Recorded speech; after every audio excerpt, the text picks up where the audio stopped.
Welcome to the Center of Everywhere podcast, where we explore stories of rural Minnesotans who are making a difference in their communities. Rural isn't in the middle of nowhere. It is in the center of everywhere. Welcome to the Center of Everywhere, Episode 12. I'm Kelly Ash, Research Associate at the Center for Rural Policy and Development. So just what is the Association of Minnesota Counties? Our president and CEO, Julie Tesch, talked with AMC's Executive Director, Julie Ring, about the association that supports and advocates for Minnesota's 87 counties. This year of COVID has been especially challenging for county governments.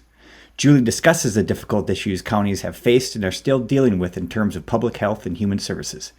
But it's not all bad, as she discusses how this time has also spurred a revolution in how our counties deliver services and how these changes may stick around once the pandemic has passed. Today, we are honored to have Julie Ring as our guest. Julie is the Executive Director of the Association of Minnesota Counties. Welcome, Julie. Thanks, Julie. It's great to be here. So for those listeners that we have, would you want to give just a brief rundown of what the Association of Minnesota Counties is and does? Sure. The Association of Minnesota Counties, which I will refer to as AMC today as we talk, we in local government do tend to use a lot of acronyms, but AMC is the voluntary, nonprofit, nonpartisan membership association of all 87 Minnesota counties. And as such, we do a number of things for our members. We're probably best known for doing policy analysis and representing counties at the state capitol and at the federal level. But we also do a significant amount of research and best practice development and sharing between Minnesota's counties, and training and leadership development for county officials, including elected county commissioners, other elected officials, and county staff. And then we work hard to bring together county folks from across Minnesota so that they can build relationship, learn from each other, learn about their similarities and differences across the state. That's great. So basically, there's an association for counties, which is hence why you're called the Association of Minnesota Counties. Are all of the counties members? They are. The association was founded in 1909, so we've been around for quite some time, and all 87 counties have been members for quite a long time. Throughout the history of the organization, there's been some ebb and flow, but for decades now, all 87 counties have been active members. That's great. That is great. I know in my short tenure here at the center, we've really appreciated working with you and your staff at AMC. They've been so helpful, especially with outreach. I think for me personally, I think that is one of the most important things that you do is outreach with your counties and with the commissioners and the administrators and just getting them the information that you need.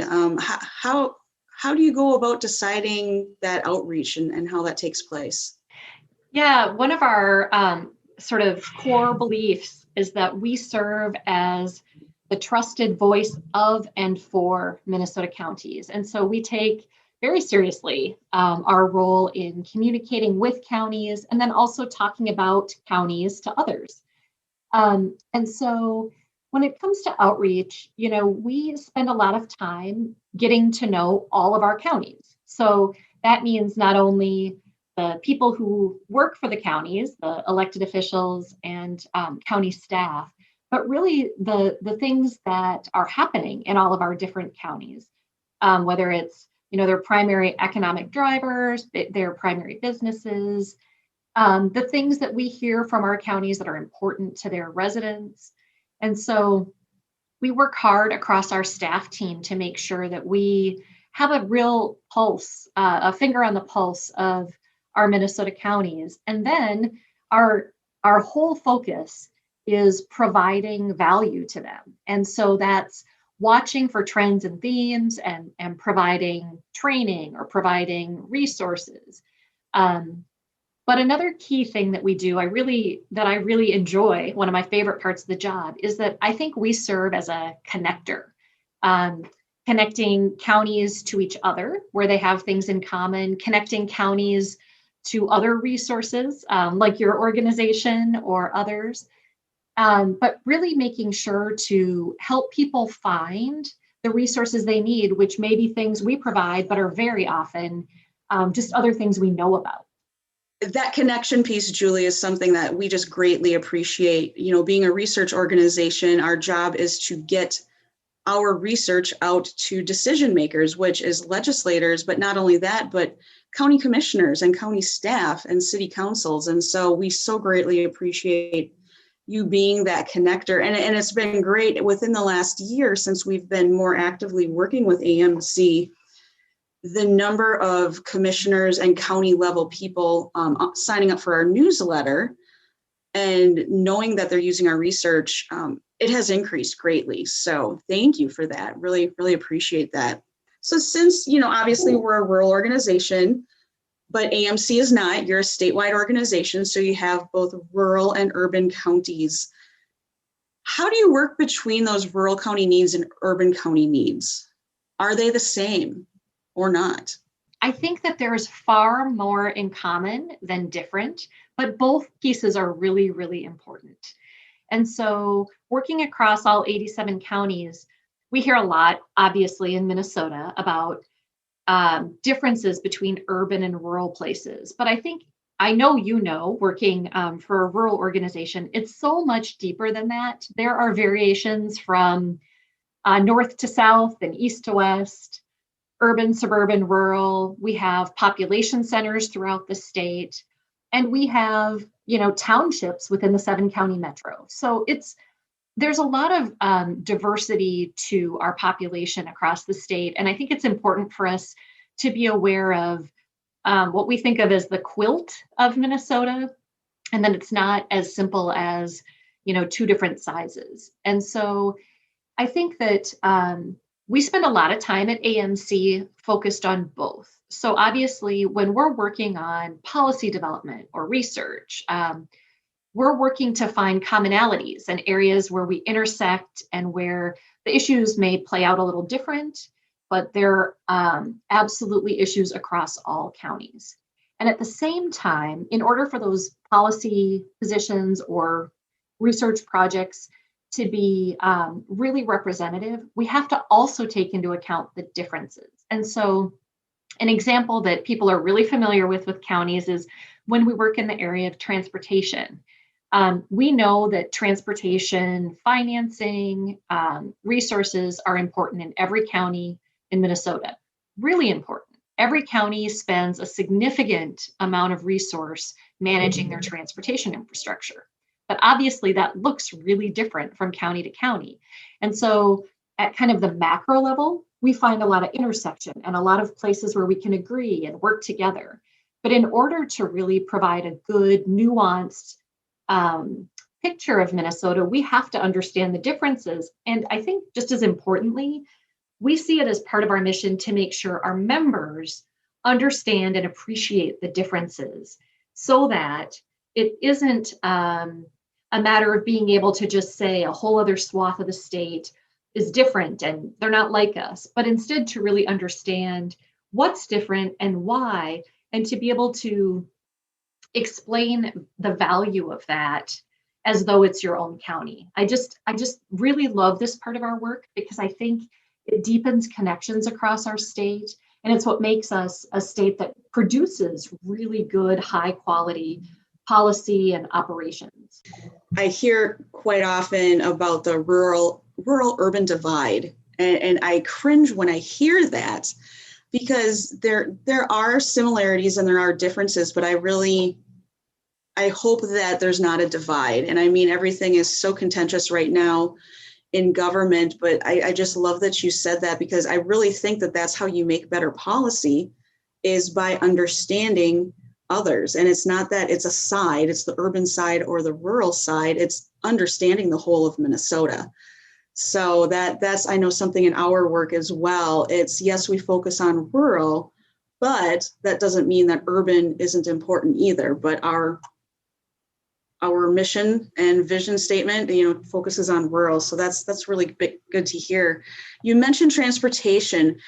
Looking into your crystal ball into 2021, what are you thinking are going to be some of the big hallmark issues outside of COVID? Because we obviously know that.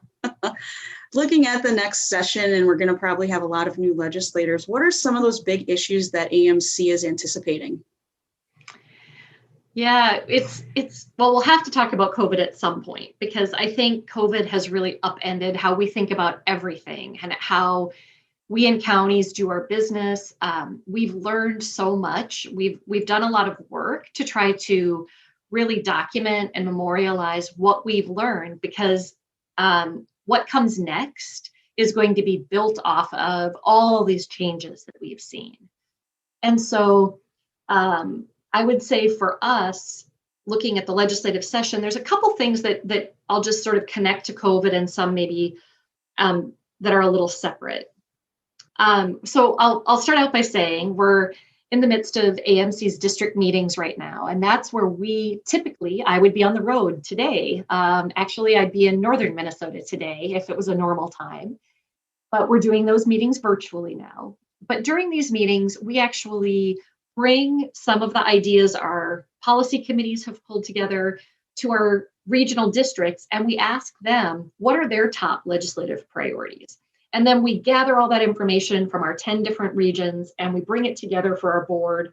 We sift through it, and that's how we pick our legislative priority issues. Now, we have a platform that's, more than 20 pages long now of policy statements on all kinds of things. But the high priority issues are what come out of this process. So I'm in the middle of it. So I'm going to have to look into my crystal ball a little bit because I don't have the data. But I can say traditionally, the areas of transportation and human services are always big issue areas for counties, because they are the areas where we spend the most money and where we tend to have a lot of state mandates and a lot of state responsibilities. We all know heading into 2021 that the state is facing a really significant budget deficit. And we haven't had to work through a deficit for some years. And so it's going to be a really different environment when we're operating on scarcity and actually having to make cuts and reductions versus growth and expansion. And so for counties, I know, again, based on what we've learned in the pandemic, we've been working on a package of waivers in the human services area that would allow us to do business differently. And a lot of these, frankly, are things that grew out of rural Minnesota's experience pre-COVID, on how you deliver those really person-based human services programs when you have to cover a large amount of geography. And so using things like what we call telepresence, but video essentially, to interact with clients rather than having them have to come into a central county courthouse. There's going to be a lot of discussion about how to use technology and use some of those tools with human services. I expect transportation will always be a big issue for counties. We are responsible for a lot of road mile and bridges and transit systems, and they are expensive and in need of upkeep, and really important to the economy throughout the state. And so in a year when we're looking at scarcity, I think it's going to be a challenge, because we've really supported new investment in transportation for many years. And talking about new investment is really tough when you're actually having to make cuts. So those are a few top line things. The last thing I always have to mention that counties care about is what we call county program aid. That's our general purpose aid that we get from the state. A lot of people are more familiar with local government aid, which is the name of the program for cities. But it is a general aid that comes out to counties on a formula that in the county world serves as direct property tax relief, that it buys down the cost of the county's budget. And so we have seen some rebounds in that program in the last couple of years, but we have never actually gotten the program back to the 2008 levels of where we saw cuts in the last Great Recession. And I know that counties will be watching very carefully to hope that we don't lose ground in that particular program area next year. Very interesting. I'm curious, talking about transportation, we just passed a bonding bill. And obviously that took a little bit of time, and there's politics involved, but it got passed. Curious about your thoughts on that, just overall. The bonding bill is a huge priority for Minnesota counties. It does include some broad funding programs like local roads and bridges, which are general pots of money that flow out across the state, as well as all those very specific programs for cities and counties and communities across the state.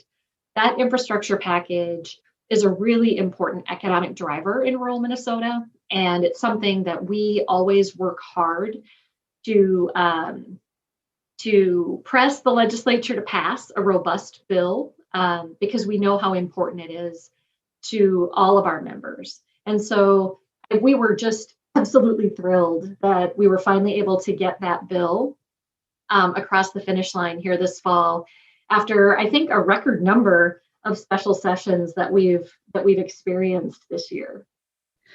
Yeah, I know. I live in Waseca County, and I know of some projects, that one in particular in the little town of Waldorf that I'm from, that the $800 and some odd thousand will be able to complete their sewer water, stormwater, their whole infrastructure there. So I know people are happy in rural areas. And like you said, the economic development it provides is huge.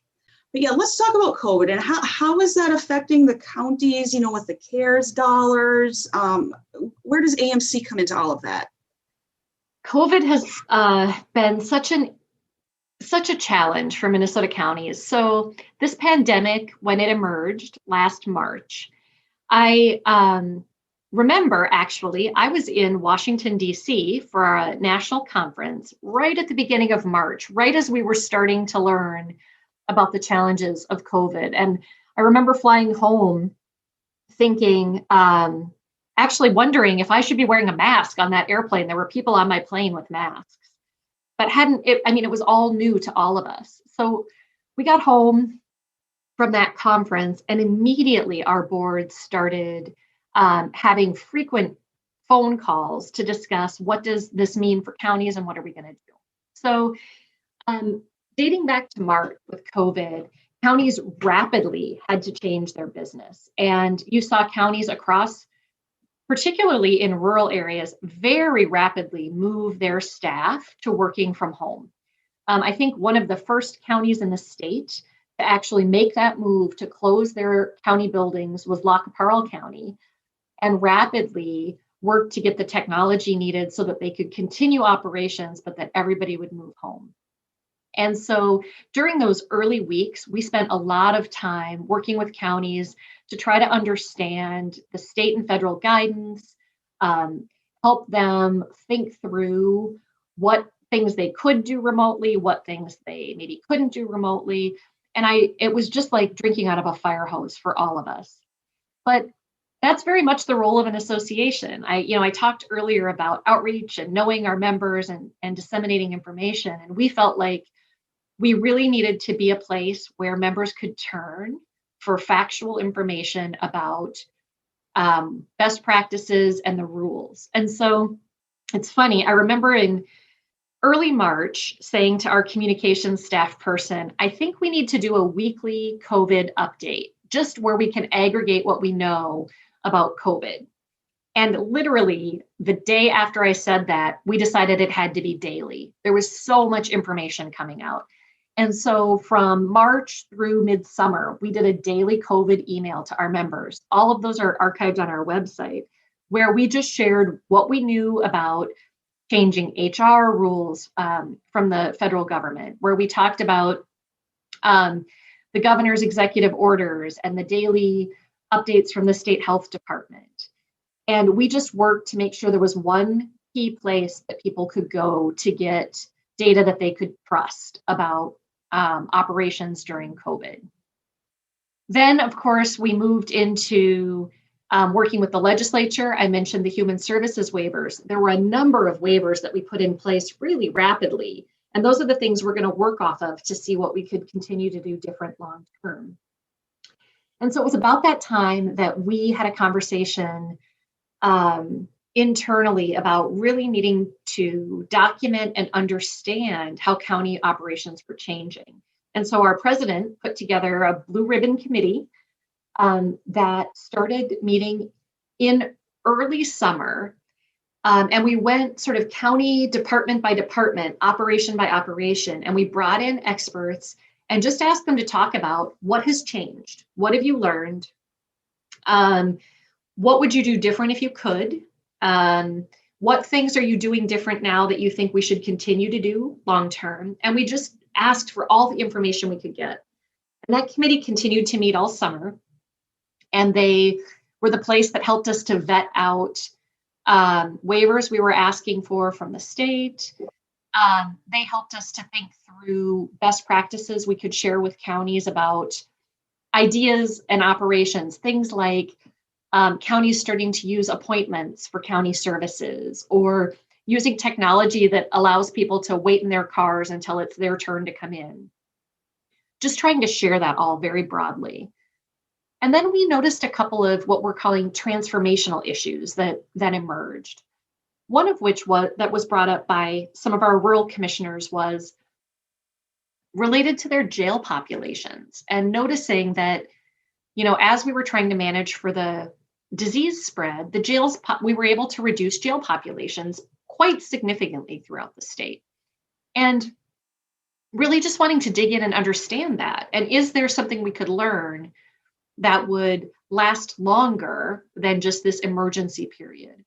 And so we're going to be putting together a work group with experts from across law enforcement and corrections and the legal system to really look into what did we learn during COVID, and how might that influence how we think about who's incarcerated long term.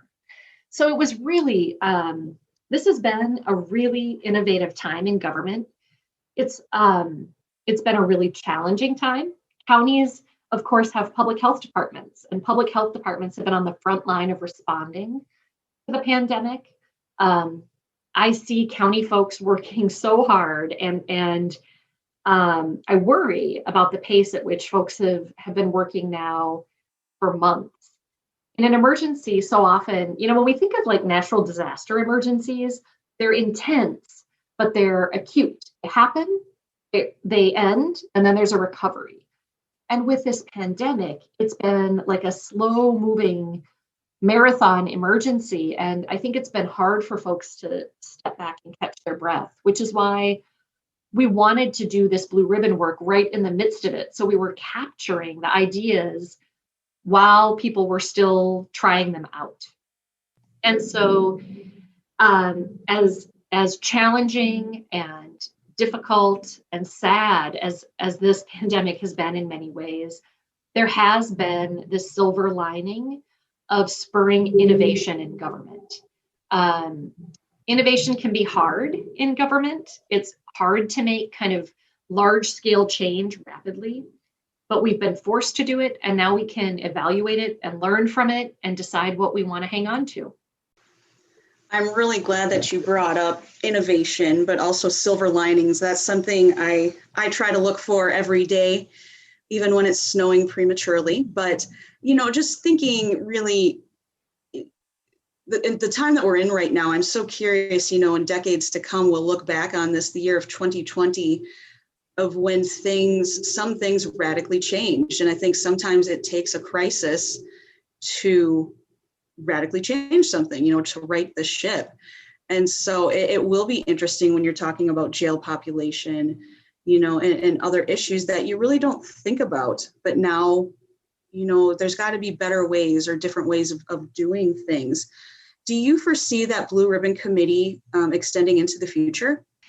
So what we've been talking about with our Blue Ribbon Committee work is a baton handoff to the next phase of work. Because we had this sort of small, intense process with about 25 commissioners who worked really hard. I mean, they met twice a week for 2 to 3 hours at a time for weeks on end to really try to get their arms around all of this information. And we so appreciated that folks were that invested in trying to share good ideas, share bad ideas, and learn from what was happening in real time around them. But that said, as we came into the fall, what we're seeing happen with the work of the committee is this baton handoff kind of into our traditional processes. So what I mean by that is there were a number of things the committee discussed that are going to require policy change at the state or federal level.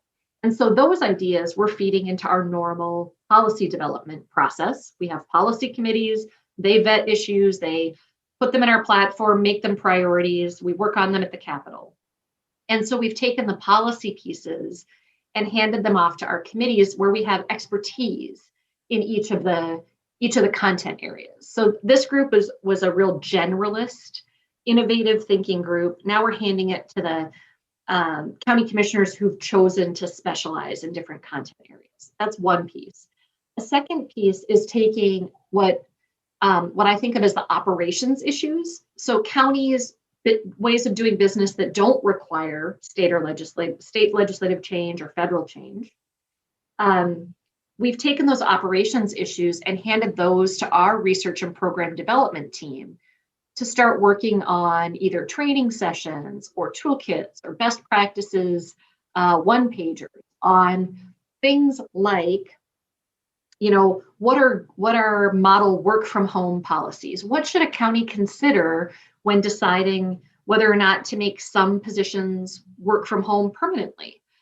Those are things we don't necessarily need a higher level of government to give us permission to do, but we really want to pull together ideas from various counties and help people to be thoughtful in how they approach them. So those things are going into one of our staff teams at AMC that are working to then get ideas back out to members.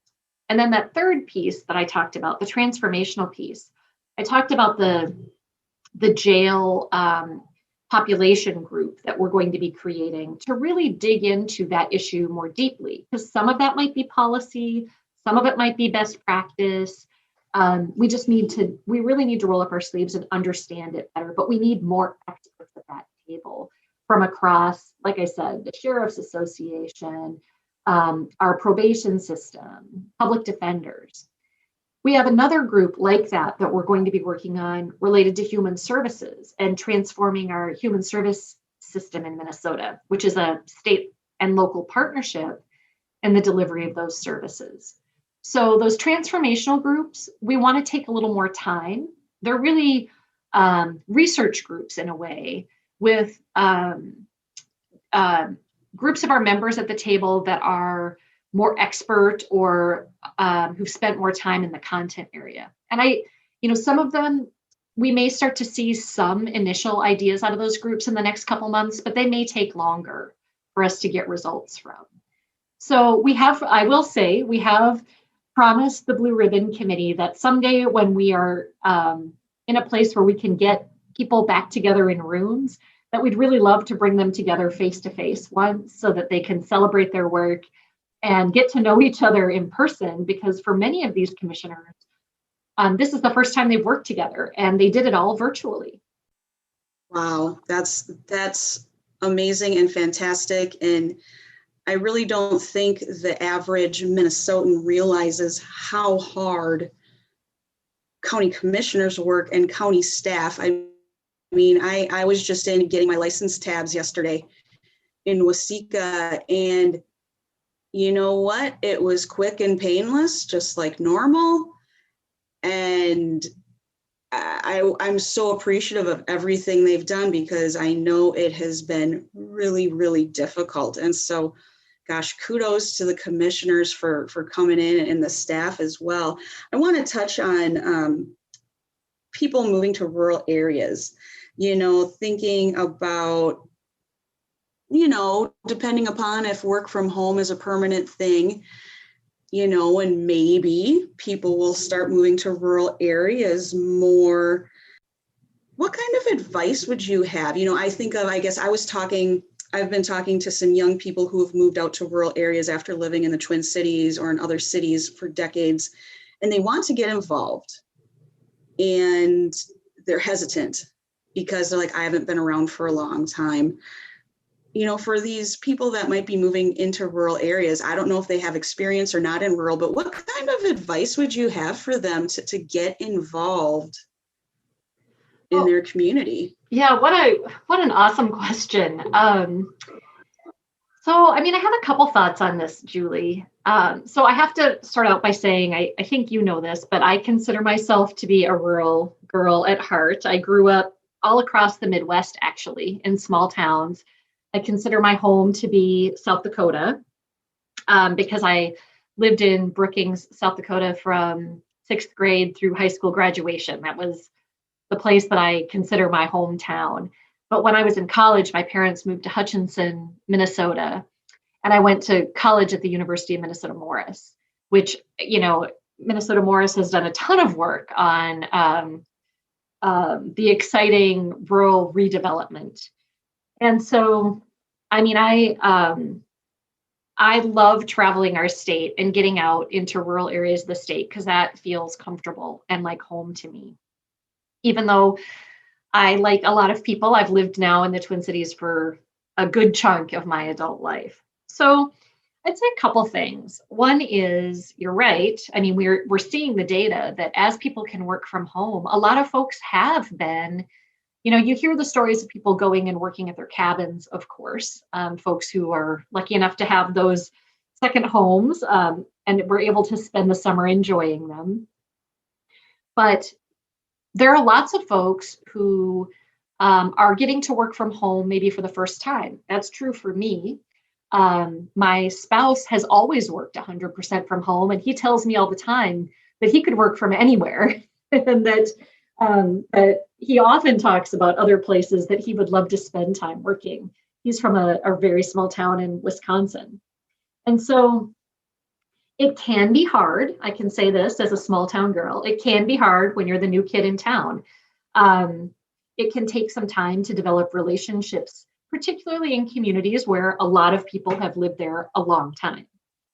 But rural revitalization is something that people are really excited about. And I've found that people love welcoming families into their communities and celebrate having kids in the school system and new folks volunteering in volunteer opportunities. So to your question, I always recommend building relationships with people starting where they're at. And so getting involved through church or through volunteer opportunities. If you have kids in the school, getting involved in the parent groups. If you don't have kids in the school, you mentioned if you're a younger person looking to relocate and you're not at that point in life yet, looking for volunteer opportunities is something that exists in every community. It could be at the local library. It could be with a local watershed district. There's all kinds of opportunities that you can find that connect with things you care about and will help put you in touch with people who also care about those things. The other thing that we see in rural Minnesota is that there are lots of open positions. So it's both about being able to maybe take the job with you that you have. But one of our initiatives at AMC for many years now has been really promoting county government careers. And there are lots of jobs in a county seat in particular that they need well-qualified folks to come and do all across county business areas, whether it's, environmental programs, human services programs, public health, transportation engineers. There's just a wide range of jobs available.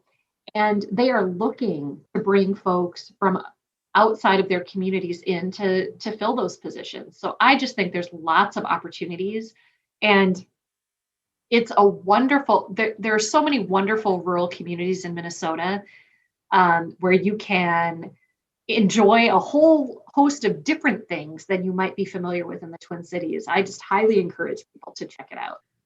So rounding out our podcast here, Julie, you talked about being raised in rural America like myself, and you talked about getting involved in county government and maybe working for county government.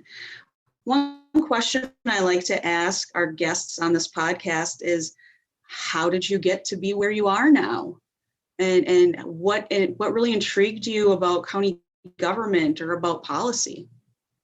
And where did you go to school? Like what intrigued you? Because I think there's so many kids nowadays, they would never think of, I want to work for the county, but tell us about that. Yeah. So I consider my whole life and career to be a series of happy accidents that I'm just so grateful for opportunities that have landed in my lap that I maybe wouldn't have expected. So I grew up all across the Midwest. My dad worked for 3M, and he worked at manufacturing plant sites.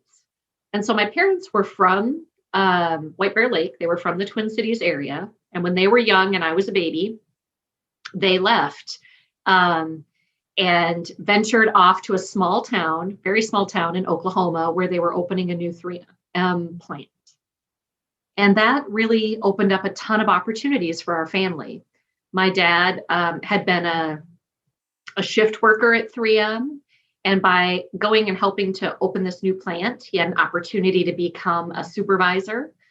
And so long story short, we moved when I was a kid from small towns in Oklahoma, Nebraska, and South Dakota. And being someone who had to move a number of times as a kid was really shaped who I am today. In that I was actually a kind of a shy kid, but I had to learn how to make friends. I had to learn how to move into a small town where when you walked into the classroom, you were a huge novelty, but also an outsider. And so I think about that a lot as I've aged and how that has influenced my career.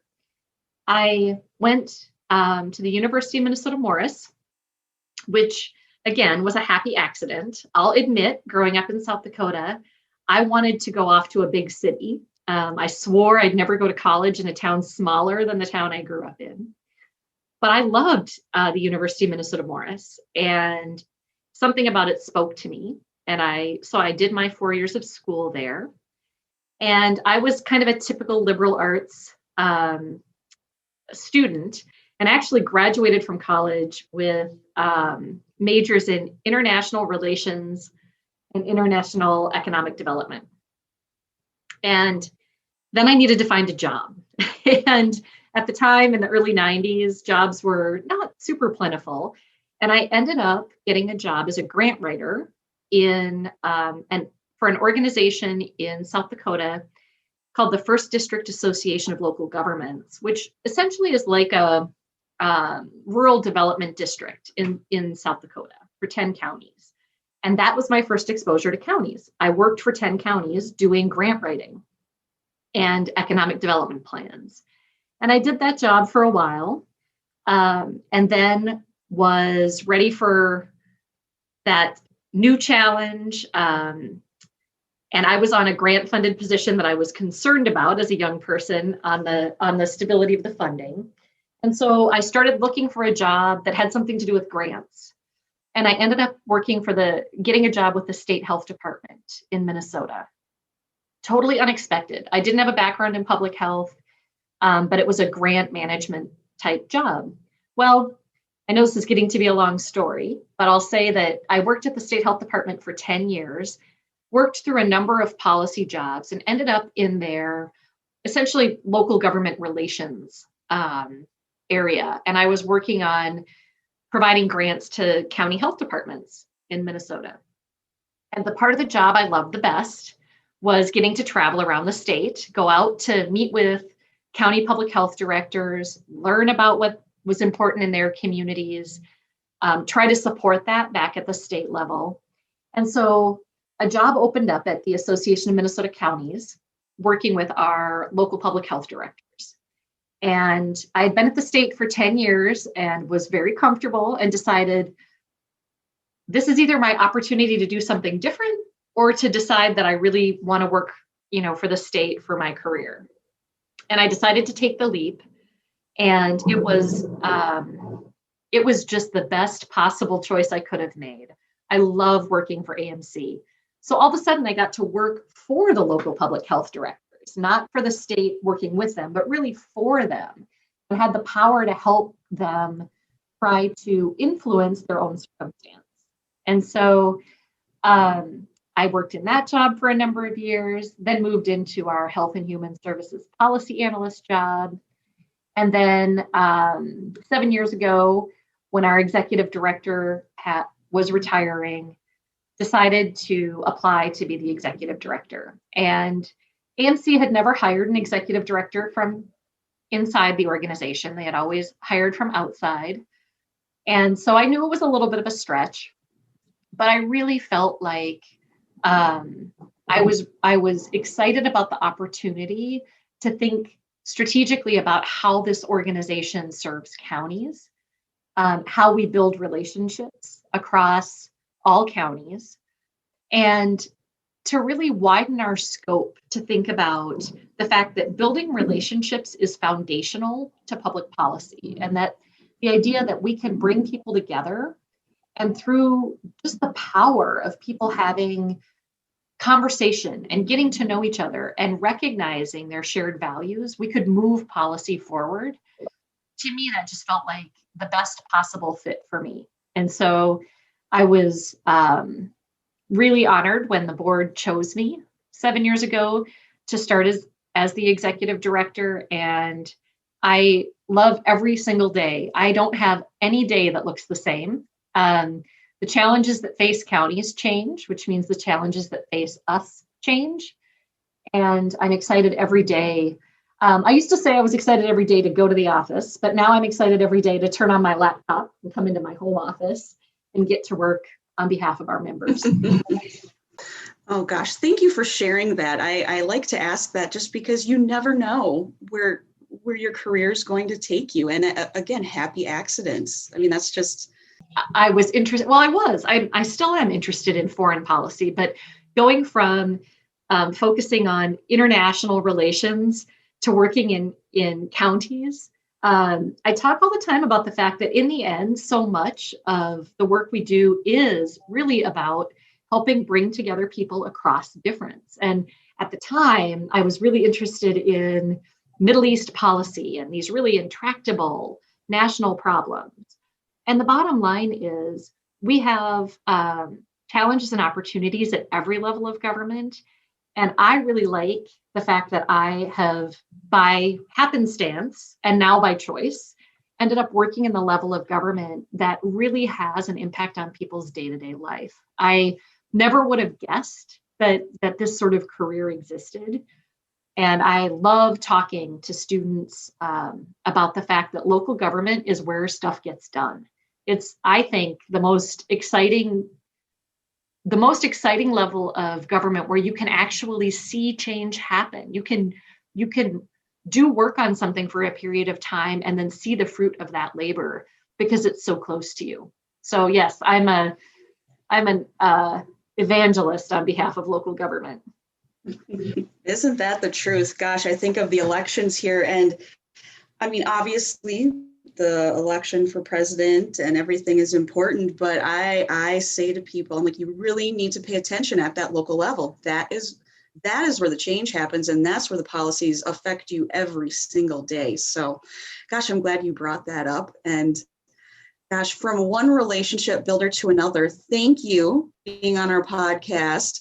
I look forward to a day that we can get together for coffee sometime. I don't know when, but in person sometime, whether it's inside or outside. But I hope that you'll come back with us during session and talk more about some policy issues that are coming up. Thanks so much for chatting with me today. Awesome. Thank you so much to Julie Ring, the Executive Director of the Association of Minnesota Counties. You've been listening to the Center of Everywhere podcast, where we explore stories of rural Minnesotans who are making a difference in their communities. Rural isn't in the middle of nowhere. It is in the center of everywhere.